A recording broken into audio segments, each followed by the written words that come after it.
ஸ்ட்ரென்த்தை பத்தி சொல்றதுக்கு பைபிள்ல நிறைய கதைகள் இருக்கு. அதை படிக்காதவங்க படிச்சு பாருங்க.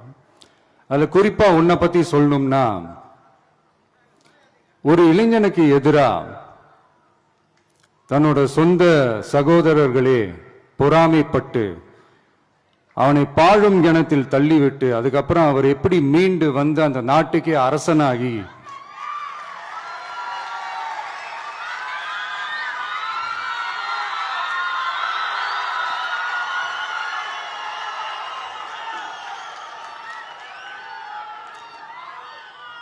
அந்த நாட்டுக்கே அரசனாகி